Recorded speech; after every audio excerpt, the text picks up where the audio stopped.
there you have it. He was my role model. I grew up in Saginaw, Michigan, where you play at the Civic Center, you play at Vest Park. That's what you do. You talk. You talk junk during basketball. That's how I was raised. I was raised in a family like that, so I didn't need a Charles Barkley to influence me. My mom didn't let us look up to people anyway. My mom didn't believe in like, oh, you need to like look to this guy for this. My mom didn't believe that. So, people talk about you coaching, potentially coaching. I mean, obviously I think about both of them. I don't know. There's negatives and positives to both sides. Commentating, you're not in the fire. You're not coaching guys are soft, and that'll completely piss me off. Trying to coach a soft guy, so I don't know. We'll see. When you in a situation with guys like you, I mean Andre, Steph to a degree, David, guys that are kind of have those leadership abilities, do you feel like in a sense you're taking on a little bit more accountability, a little bit more responsibility? I think you have to as a leader. Steve's the head of the snake. And it's like anything else, you chop the head off, it's done. We don't want that to be our case, where the head of the snake is out and we go down the drain. You can't expect, as great a job as Mike B has done, to just expect him to step in and be Steve. It's like unreal. You go through a whole entire year of being an assistant coach, and then all of a sudden one day you wake up and they're like, hey, by the way, you're coaching in game 3 tonight. It's tough to do, because then you're fighting with, all right, well, these guys has known me all year as their assistant coach. So then you're fighting with, I don't want to seem like the guy who, I got a head title now, I'm doing this. And so you're fighting with all those things, and I think as a leader, it's your job to make those things comfortable. Because that's human nature, where you feel like guys are going to look at you and say, oh, man, he overstepping his boundary, or he's taking advantage of his power. Like, that's human nature. And so as a leader of the team, it's your job to make sure that doesn't happen. It's your job to make sure that he feels comfortable saying whatever it is he want to say. And I think it works both ways. And so I think it's, that's something that you pick up a little more. So look back at game 4, the way it was almost like, we going to do this. I mean, nothing against Mike or Steve, but the way you guys started that game, it was like you guys were just saying, you know what? We're not going to have to deal with a coach telling us this, that, or the other. We're going to do this on our own. I think they did a great job of, preaching to us over the course of those 2 games to come out ready, to come out playing hard. Game 3, we didn't do it. I think we played hard coming out. We just missed a lot of shots.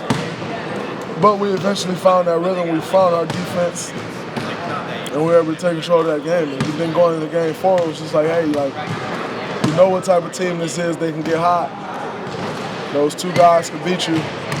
And I think they had preached that enough to us to where we were just locked in and ready to get the series over with, and we came out and showed that. Now, as well as you get, how hard is it to bottle that and try and do that consistently? That's crazy. It's tough. I mean, honestly, to think that we can do that consistently is just absurd, But you want to get as close to as possible to that. One thing you can do is you can play with that energy. Will you hit shots like that all the time? Absolutely not. But you can always play with that energy. And I think that's the challenge, more so than,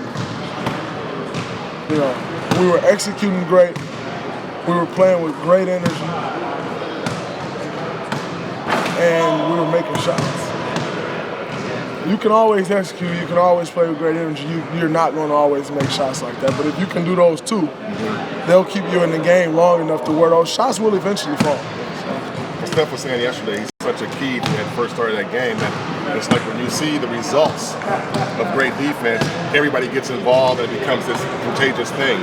Do you sense that? Absolutely. But we always say, it all starts on the defensive end with us. We're locked in on defensive end. We'll score enough points. even on the off night, we'll score enough points if we're locked in on defensive end. So, that's always the most important thing. But you're different because you'll say that you like playing the defensive end. Other guys are like scorers and stuff. They'll do the defense, but you have to kind of like sometimes get guys on board with that. Thing is, speaking up for sure, but also leading by example. You make a couple hustle plays, they're contagious. And so I think it's just bringing it on the floor, on that end of the floor. Each and every day, every game, every possession. I think if you do that, when you're on a good team or a great team, it's not even about necessarily the other guys wanting to do it. It's about them not wanting to let their teammate down. And I think that's where it becomes so contagious. It's like, oh man, this guy's doing all of this. I don't want to let my teammate down. And I think that's when it matters, when everybody's locked into one common goal. That's what it is, more so than, oh man, I think I want to play defense today. No, I don't want to let him down. He don't want to let Steph down. Steph don't want to let KD down. And KD don't want to let McAdoo down. And it becomes contagious that way, I think. Kevin was asked, though, hey, would you rather have a block or a, one-handed slam? And he said a dunk any day, but I'm guessing maybe... I'd rather have a block any day. Yeah. But... How come? Because that's what I love to do. I love to stop someone else. That's my thing. That's what I take pride in. So, and then once I you can get a one-hand power dunk and you can celebrate, but it's hard. Unless you just punch on somebody, you can't really talk much to them about it. You block their shot, you can say a lot. So I love saying a lot. What do you like to say? I was just but can you believe you have 17? You had 17 in 4 games. Oh no, that's pretty amazing. It's pretty exciting. But it's a pretty cool thing.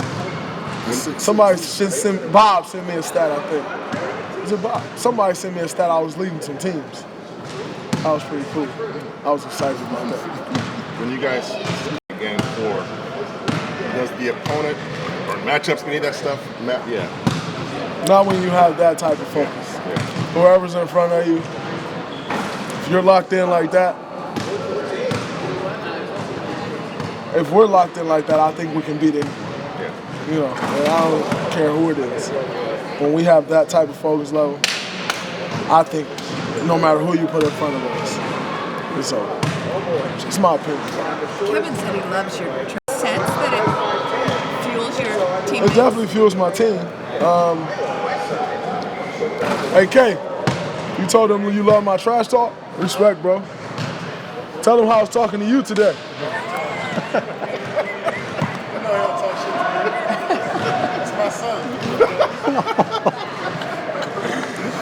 No, I think it definitely fuels the team. It just brings that energy, that life, that competitive nature to the game. Already playing with a team full of competitors. It's not like they need much anyway, but everybody needs that boost every now and then. I think sometimes that can help. What'd you say to him today? Just one play. Just one. He heard about it. Do you ever need that boost, Dre? Absolutely. And they give it to me. Yeah, it depends. Sometimes it's coaching, sometimes it's players. Sometimes I'll get, start talking junk to somebody just to get myself. But we all do that for each other. It's not just me that do it for them. They also do it for me. They're just not as demonstrative as I am, so you may not see it. But we all do that for each other. Did he lock you up back? Yeah, he ripped me. What did he say? No. So you're saying that she didn't want you to rely on role models? Is that what that meant? Not necessarily a role model. I think everyone has a role model, but she didn't allow us to idolize anyone. So it's not necessarily not having a role model. I had plenty of role models. My brother was a role model for me. Lamar Woodley was a role model for me. As hard as my mom and my dad worked, they were role models for me. It wasn't necessarily that I didn't have role models. I had a ton of role models. She didn't allow us to idolize anyone. So it's more so that necessarily a role model. Do you consider yourself a role model? I try to be.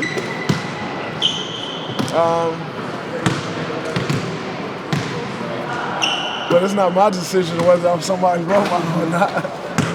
But I try to be the model citizen. So you never end up idolizing any ballers? No, I was fan. You snuck in of one. some, Yeah. but Like just not even idolizing? Jordan? Not even Jordan? I mean, of course, we all wanted to play like Jordan, but idolizing him wasn't my thing. Like, I wasn't allowed to. So, just what it was. Everybody wanted to play like Mike. That's just the way we grew up. But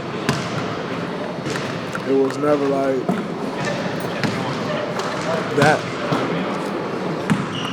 If Andre won Sixth Man of the Year, how that award is viewed? Because right now it's usually given to the guy who scores the most off the bench. I think it should be Shane.